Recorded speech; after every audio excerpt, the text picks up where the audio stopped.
Union Affairs Officer. The Union Affairs Officer acts as the head of the union.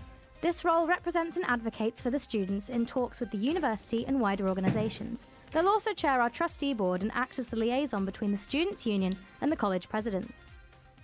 Good evening, my name is Joe Brealey and I am here with Isaac Hotchkiss, who is running as a candidate for USU's Union Affairs Officer. So welcome to the studio, Isaac. Thank you very much for having me. How are you feeling this evening? I'm feeling good, yeah, it's exciting. I've never been in here before, but I'm ready for it. I'm ready for what you've got to ask me. Fantastic. So, yeah. So we'll get right into your manifesto. Okay. So what actions would you take to promote a culture of inclusivity, diversity and respect across the university? Quote. That's a very good question because, well, I think firstly and foremost it starts with listening. It starts with listening to what people want. It starts with listening to the experiences of people that are in a diverse background, whether they're in a sphere such as BAME or whether they're in a sphere such as LGBTQ+. I'd have to listen to what they're saying they feel underrepresented in and stuff like that. I'd also listen to the other sabbatical officers, as particularly I've been focusing on the equality and inclusion officer and the community and wellbeing officer, seeing what they've got to do and promote.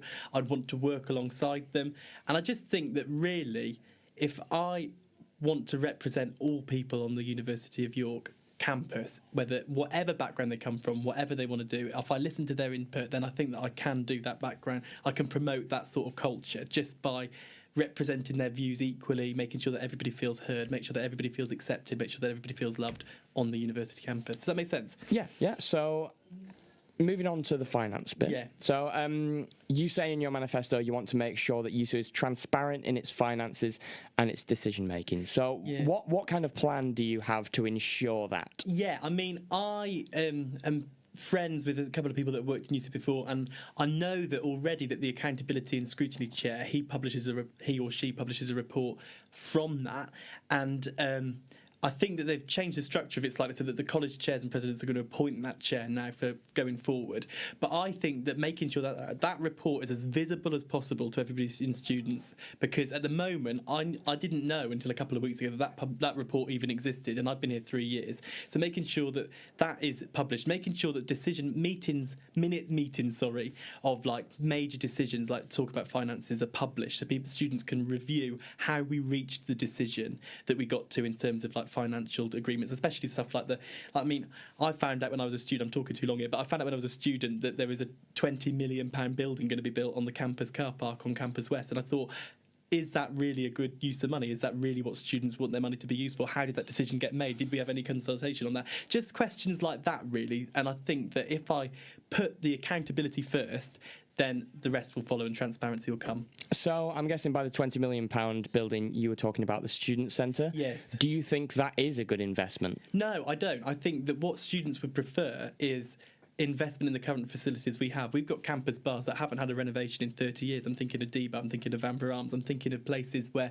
students love to hang out that have been neglected over and over again in terms of making big grand projects, whereas actually I think students care about their colleges, they care about their college identity, they care about making sure that the places that they love and have been a part of are renovated to the highest standard. I think it would save us a lot of money as a university going forward as well. So as Union Affairs Officer, would you support the continuation of the building of the student centre? No, I don't think I would. I think that it's honestly a waste of money. I really do. I think that it also damages colleges, because I'm a massive supporter of college identity and supporting college independence. And I think that if you have a big student centre like that, the next thing to go is freshers being incorporated into their college identity. I think that you'll start to see, I mean, I don't know this for certain, but I think you'll start to see freshers going through the student centre. They'll all arrive together. They'll all come to this big building. Whereas actually, I think it's better for students to go to different colleges and start their journey from that perspective going forward. Does that make sense? Yeah, so you were speaking about colleges, so we'll get onto that.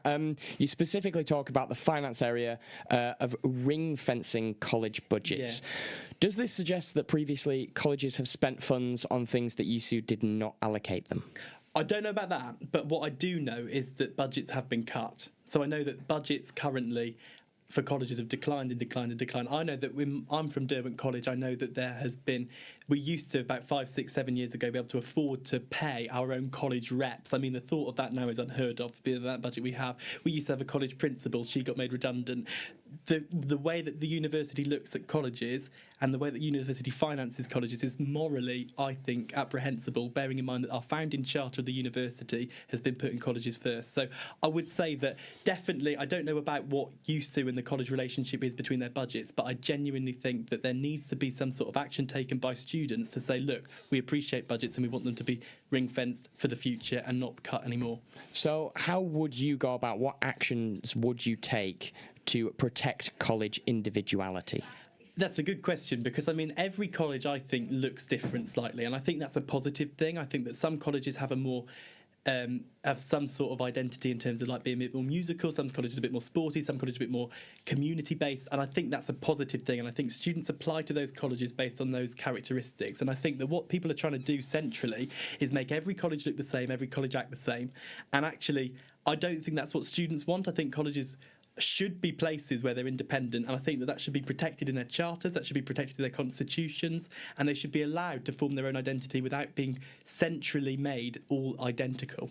So you also want to ensure that renovations are, quote, not an excuse to put up on-campus rent. So how would you provide high-quality accommodation and fund it without increasing rent? It's a good question. I'm not talking about just not increasing rent at all. I'm talking about, so for example, in my college, Derwent, we had P Block, which was an ensuite accommodation block, and it was the cheapest ensuite accommodation on campus because it was quite dated. I mean, they've renovated it now, and it's going to go up considerably next year because they put up the highest renovations and the highest standards. Now, I know that it's a fine balance between students wanting high quality renovations and also wanting cheap accommodation, but there is no excuse to get rid of all of the dodgy accommodation, all of the accommodation that's been like 10, 15 years old, that's just the only fault it has is dated, in order to put up the accommodation prices for people, either first years or returners, especially in the current climate of extortionate high sky rents in the town centre. Yeah. So building on your talking about the town centre rent prices, so you want to build upon the already in place, the Rate My Landlord scheme. Yeah. So what would you improve about the Rate My Landlord scheme? I mean, I don't know exactly off the top of my head what I'd improve. I think it's been successful so far.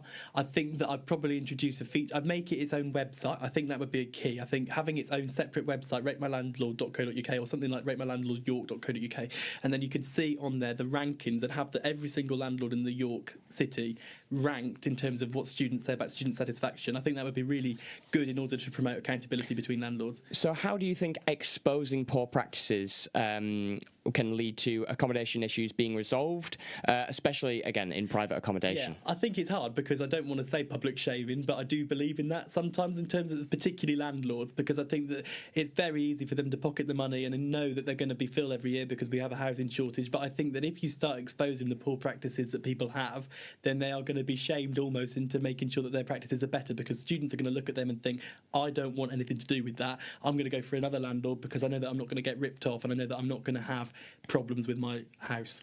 So I would like you to sort of choose one of your policies. Yeah. If you could only choose one of your policies to implement, what would it be and why? That's a good question. I haven't thought of that. I'd probably say the first one, the union for everyone. I think that is just I think what students really care about is the current cost of living crisis. I mean, they care about everything else in my manifesto, but the thing that really hits them worst is the cost of living stuff, because they genuinely cannot afford to feed themselves, some students, and it's an absolute public outcry. So I think that continuing those policies, continuing the free food bags, continuing the care packages, is got to be something that the union prioritises in order to ensure that students are kept fed, kept warm, kept safe on our campus. Yeah. So as a final question, I'd like to ask, what makes you the ideal candidate to put these policies into place? Just bear in mind, we've got about 30 seconds. 30 seconds. I have been the chair of Derwent College for over a year. It's the largest college committee on campus. It's 40 people. I've led that team for over a year. We put on the most successful events. We put on the biggest wellbeing events for different diverse groups. I have got a track record of being able to ensure that people are in the best place to represent other people, people are in the best place to act, people are in the best place to ensure that students are represented. And I feel like the people that you speak to from Derwent College that have had me as their chair for a year really do recommend me and think that I'd be good for the job. Isaac, that's all we've got time for today, but I would like to thank you for coming into the studio. We are going to move into Studio Blue for another interview with a Union Affairs Officer candidate. Thank you very much.